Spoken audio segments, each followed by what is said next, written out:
So ஒரு common man நீங்கள் வந்துட்டு புக் பண்ணுறீங்க, ஃபஸ்ட் ஏசி புக் பண்ணிருக்கீங்க அப்படின்னா, ஜென்ரலாக பார்த்தீங்கன்னா, நீங்கள் ஃபஸ்ட் ஏசி புக் பண்ணின உடனே ஐஆர்சிடிசி ஆப்பில் நீங்கள் பண்ணாலும் சரி, எதில் பண்ணாலுமே சரி, உங்களுக்கு வந்துட்டு கேபினில் தான் வந்துட்டு ஃபஸ்ட்டு புக் ஆகும்.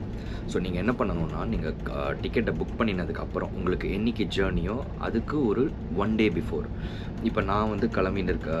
எக்ஸாம்பிளுக்கு நான் சொல்கிறேன், 31 நீங்கள் கிளம்புறீங்க அப்படின்னா 30th அன்றைக்கி நீங்கள் போயிட்டு சென்னையில் இருக்கிறவங்க நம்மளுடைய central railway station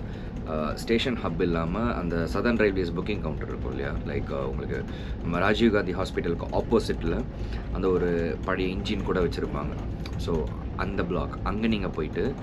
EQ cell, E for E as in emergency, Q as in quota. So EQ cell நீங்கள் இப்போது அந்த பில்டிங்குள்ளே நீங்கள் அவுட் சைடு